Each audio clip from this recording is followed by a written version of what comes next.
Divina. Lectio Divina. Lectio Divina, une émission pour méditer, prier et vivre la parole de Dieu au quotidien. Lectio Divina. Lectio Divina.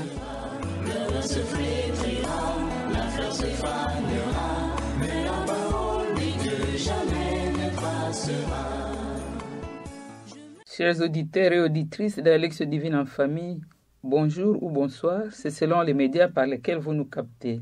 Pèlerins de l'espérance, nous sommes toujours heureux de vous savoir nombreux pour vivre la Lectio Divine en famille, une émission produite par les filles de Saint-Paul avec la collaboration des membres de l'Institut Sainte-Famille et le concours de Pauline Audiovisuel, à savoir... Au micro, le couple Chimina, ici présent, Papa Augustin. Couple Anaclet Mutombo et Vicky Kapinga. Couple Honoré Julien Moukoko et Jacqueline Mongenga. C'est la famille Kabongo Guillaume, Hélène Kingomi ici présent, Guillaume Kabongo. La réalisation est assurée par la sœur Chanel Londo, fille de Saint-Paul, et la technique par l'inamovible Olivier Niessi. Au micro, Marie-Madeleine Voloko, coopératrice paulinienne. La Lectio Divine en famille de ce dimanche 19 janvier 2025, deuxième dimanche d'état ordinaire de l'année liturgique C, est guidée par l'évangile de Jean au chapitre 2, du 1er au 11e verset, l'évangile des noces de Cana, le commencement des signes que Jésus accomplit. La noce, c'est le besoin d'amour, c'est l'espoir de la vie, c'est la gaieté contagieuse, c'est la rencontre humaine sans barrières et sans frontières. Pour preuve, on a invité tout le monde, Jésus, sa mère et ses disciples. Et la présence divine dans cette union humaine nous amène au premier signe de Jésus. Pour vivre cette expérience, nous osons croire que vous avez apprêté vos Bibles et que vous avez pris des dispositions pour vous placer dans un environnement propice à la prière. Prions. Viens Esprit Saint, viens Esprit de Dieu, augmente en nous la foi et ouvre notre cœur et notre intelligence à la parole de Dieu. Aide-nous à comprendre les signes de Cana.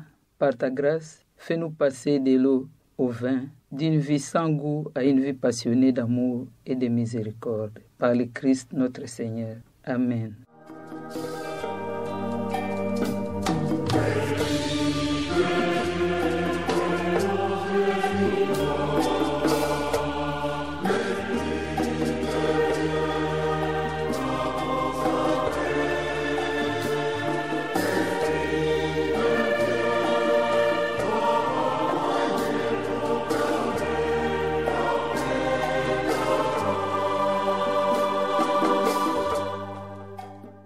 L'évangile qui guide notre Lectio Divina en famille, comme annoncé, celui de Jean au chapitre 2, du 1er au 11e verset. L'évangile nous dit que Jésus a été invité à une noce à Cana avec ses disciples. La mère de Jésus aussi était là. Une présence discrète que personne ne remarque, mais qui remarque tout. Dans l'euphorie de leur fête, le vin t'a manqué. Marie, celle qui prend soin de chacun de nous au cœur de la vie quotidienne, va l'annoncer à son fils. Il n'y a plus de vin. Un dialogue mystérieux, difficile à saisir, s'installe entre Jésus et Marie. Marie, elle informe son fils et lui laisse sa liberté, espérant en son amour pour les hommes. Faites tout ce qu'il vous dira, dit-elle au serviteur. Elle ne demande que leur disponibilité. Jésus accomplit ainsi son premier signe au cours de ses repas de noces, marquant ainsi l'inauguration et le sens de sa mission dans le cadre de l'alliance entre Dieu et l'humanité. Disciples. Ce bref aperçu de l'Évangile nous amène à la première étape de notre Lectio Divina, la Lectio. Laissons Dieu s'approcher de nous en écoutant sa parole dans cette première lecture qui nous sera faite par Papa Augustin Chimina. Évangile de Jésus-Christ selon Saint Jean. En ce temps-là, il y eut un mariage à Cana de Galilée. La mère de Jésus était là. Jésus aussi avait été invité au mariage avec ses disciples. Or, on manqua de vin.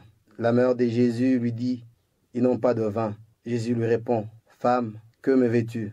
Mon heure n'est pas encore venue. » Sa mère dit à ceux qui servaient, « Tout ce qu'il vous dira, faites-le. » Or, il y avait là 6 jarres de pierre pour les purifications rituelles des Juifs. Chacune contenait 2 à 3 mesures, c'est-à-dire environ 100 litres. Jésus dit à ceux qui servaient, « Remplissez d'eau les jarres. » Ils les remplirent jusqu'au bord. Il leur dit, « Maintenant puisez et portez-en au maître du repas. » Ils lui en apportèrent, et celui-là goûta l'eau changée en vin. Mais ceux qui servaient le savaient bien, eux qui avaient puisé l'eau. Alors le maître du repas appelle le marié et lui dit, « Tout le monde sert le bon vin en premier, et lorsque les gens ont bien bu, on apporte le moins bon. Mais toi, tu as gardé le bon vin jusqu'à maintenant. » Tel fut le commencement des signes que Jésus accomplit. C'était à Cana de Galilée, il manifesta sa gloire et ses disciples crurent en lui. Acclamons la parole de Dieu. Louange à toi, Seigneur Jésus. L'œuvre de Dieu est arrivée dans nos cœurs, d'une part par l'humanité de Jésus et d'autre part par la présence de Marie, sa mère. Gardons un premier moment de silence avec ces chants sourdines que nous balance la technique pour remplir nos cœurs comme les jarres remplis d'eau de sa parole et l'intérioriser.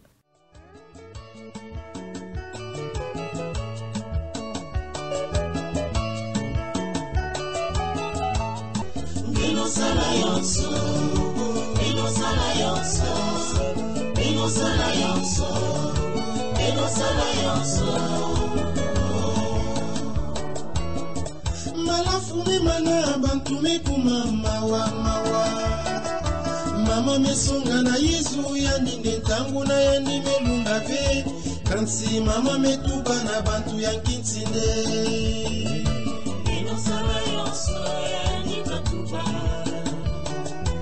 inosala yonso yangi batuba. Maintenant que chacun et chacune de nous a puisé dans cet évangile un passage qu'il a marqué, partageons-les à tour de rôle sans les commenter. Le passage qui m'intéresse après cette lecture dit ceci. En ce temps-là, il y eut un mariage à Cana de Galilée. La mère de Jésus était là. Jésus aussi avait été invité au mariage avec ses disciples. Tout ce qu'il vous dira, faites-le. Ce qui m'a touché, c'est au verset 9, quand l'eau va être changée en vin. Sa mère dit à ceux qui le servaient, « Tout ce qu'il vous dira, faites-le. » Cet échange nous amène à la méditation, deuxième étape de notre Lectio Divina. Maintenant que nous avons puisé dans les profondeurs de nos cœurs, partageons les fruits de notre méditation avec joie, car le miracle est déjà à l'œuvre en chacun et chacune de nous. Faisons-les à tour de rôle, en commençant par la lecture du passage qui nous a marqués. Le vin, c'est le symbole de la joie. Le vin, c'est le symbole du partage, de l'amitié. Le vin, c'est le signe de la vie, parce que Jésus va changer l'eau en vin. Et à la messe, nous, le prêtre présente le vin qui est le sang de Jésus-Christ. À la fête ou au couple, quand nous nous trouvons, il faut donner la joie. Cette joie que Jésus veut nous donner par le symbole du vin doit être pour moi, pour ma famille, le signe de la charité, le signe de l'amour. Qu'est-ce que moi je donne à l'autre? Qu'est-ce que moi je donne à ma femme? Ce vin peut être la parole, ce vin peut être le geste. Cette eau qui est transformée en vin peut être le geste que j'ai fait, la parole qui sort de ma bouche. Et cette parole donne la joie à mon épouse. Cette parole donne la joie à mon fils, à ma fille. Voilà le symbole, le vin. Voilà le symbole que Jésus nous apporte. Parce qu'en Jésus-Christ, j'ai tout. En Jésus-Christ, ma famille est bénie. Voyez ce qui s'est passé dans ce noces de Cana. Jésus qui, lui, c'est un invité. Mais c'est lui qui va donner la joie aux autres. Le propriétaire de la fête ne donne même pas la joie, mais c'est l'invité qui lui donne la joie. C'est-à-dire que dans ma famille, dans ma vie, à tout ce que je voudrais faire, je dois associer Jésus. Ou même pas associer, mais que je mette Jésus en premier lieu pour que moi, ma famille, nous soyons tranquilles et nous soyons dans la joie. Amen. Cet extrait de l'Évangile m'interpelle sur le sens du respect et de l'obéissance. Voilà la mère de Jésus, qui est aussi notre mère du ciel, la très sainte Vierge Marie, me dit de faire tout ce que le Christ me dira. M'invite à l'écoute et à l'obéissance du Christ, lui qui est le chemin, la vérité et la vie. Cette interpellation qui m'est faite en ce jour, en ma qualité de père de famille, est celle d'être à l'écoute du Christ, lui qui nous montre comment être un bon père, être celui qui change l'eau en vin, être celui qui change la tristesse en la joie, celui qui change le malheur en bonheur, C'est lui qui change l'inquiétude à la certitude. Être, c'est lui qui apporte le bien autour de soi, la joie, la paix. Voilà l'interpellation qui m'est faite au travers de cet extrait de l'Évangile, d'une part, et d'autre part, c'est celle d'écouter Marie, qui est la mère de notre Seigneur Jésus-Christ. Marie qui est à l'écoute de nos soucis, de nos problèmes. Chaque fois que nous demandons son intercession, elle sait parler à son Fils avant que celui-ci puisse nous donner tout ce dont nous avons besoin pour notre joie, pour notre bonheur, sur terre comme au ciel. Amen. Ceci est un impératif que je reçois de Marie, qui est ma mère, qui est notre mère. Il s'agit là à la fois d'un impératif pour moi, mais aussi d'un appel à ma disponibilité. La suite de l'évangile dit il y avait là 6 jarres de pierre. Ça veut dire que c'est un appel pour moi d'être disponible en apportant pour mon salut et celui de ma famille ce que j'ai. Eux, ils avaient les jarres qui étaient là, et moi, aujourd'hui, je suis appelé à apporter ce que j'ai pour que Jésus vienne se servir de ce que j'apporte sur son autel afin de changer ma vie, celle de ma famille et celle de toute la société dans laquelle je vis. Mais que ce salut ne vient pas dans nos vies ou dans ma vie sans que moi je n'ai fait un pas, sans que moi je n'ai apporté quelque chose. Il s'agit de ma présence, de ma disponibilité, de mon écoute. En faisant ici ou en étant ici, il est très possible que le salut s'invite chez moi, dans ma famille, dans mon travail, parce que au moins j'apprends déjà à faire un pas avec Jésus qui lui vient s'installer dans ma vie et dans ma famille. Amen. Par ce passage, je vois combien il est bon d'associer Jésus-Christ et sa mère, notre mère, la Vierge Marie, dans ma vie, dans ma famille, dans mes projets de vie, dans mon quotidien. Pourquoi je dois inviter Jésus dans ma vie? Je sais qu'en Jésus, il y a la joie, il y a la paix. Jésus est la solution à tous mes problèmes. En l'associant dans ce que je fais, je vais me revêtir de lui. Ainsi, je serai une personne qui marche dans la lumière et dans la vérité. Mon dire et mon faire sera toujours guidé par les vertus reçues de Jésus-Christ et de sa mère, notre mère, la Sainte Vierge Marie, qui est celle qui intercède pour moi, même quand je ne les sollicite pas. Elle est aimable, bienveillante, prévoyante pour m'obtenir de Jésus-Christ ce qui est nécessaire pour ma famille. Ainsi, moi et ma famille, nous resterons attachés à la sollicitude maternelle de cette mère. Ce partage nous conduit à l'oratio, troisième étape de notre Lectio Divina, étape où la parole méditée devient prière. Le signe de Cana nous a fait voir qu'une vie vide, finie, éteinte, peut retrouver élan, vitalité et devenir vin nouveau. Dans une attitude de recueillement, adressons à présent nos prières au Seigneur et toujours à tour de rôle. Jésus, Maître, voie, vérité et vie, je t'invite dans ma vie pour que tu sois toujours celui qui prend en premier mes initiatives. Éclaire-moi par ton Esprit Saint pour que je sois aussi celui qui apporte la paix, la joie dans ma famille et dans mon entourage. Amen. Éternel notre Dieu, à la lumière de ce que j'ai lu dans cet évangile, tu me demandes d'être attentif, tu me demandes d'être disponible pour ma famille, d'être disponible pour la société. Aussi, vous me demandez afin que notre société soit transformée, que nous soyons, nous, Jésus qui est venu apporter la lumière, que nous apportions la lumière dans nos familles.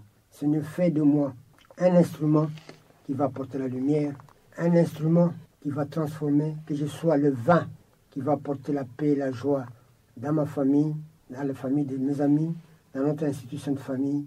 Amen. Amen. Seigneur, tu m'apprends et tu m'appelles à te suivre à Cana, où tu transformes ce que j'apporte, ce que notre société, notre monde te donne. Je t'apporte aujourd'hui, comme à Cana, ce que j'ai.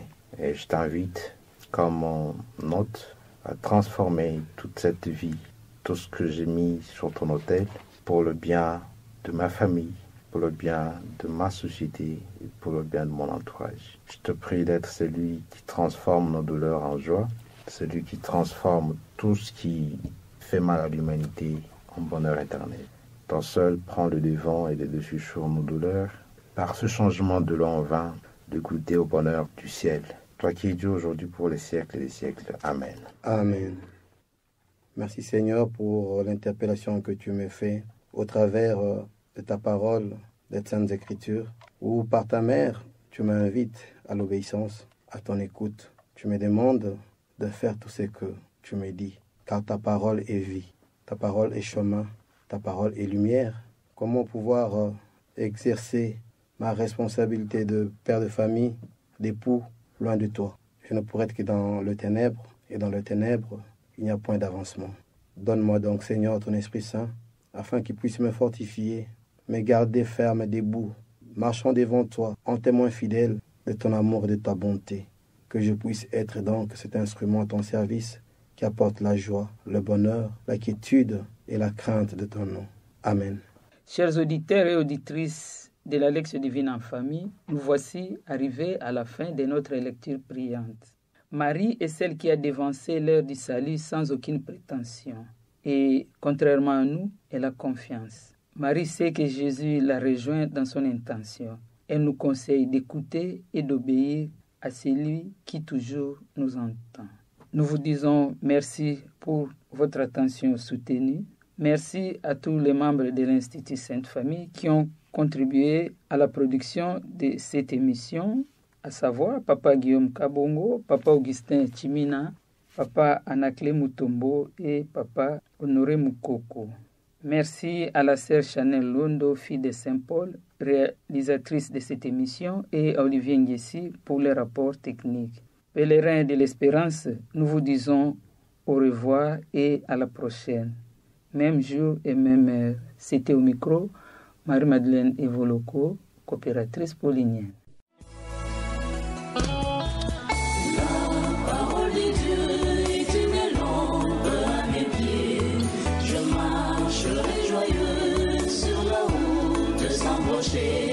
Lectio Divina. Lectio Divina. Lectio Divina, une émission pour méditer, prier et vivre la parole de Dieu au quotidien. Lectio Divina. Lectio Divina. Le se flétrira, la fleur se fanera, mais la parole de Dieu jamais ne passera.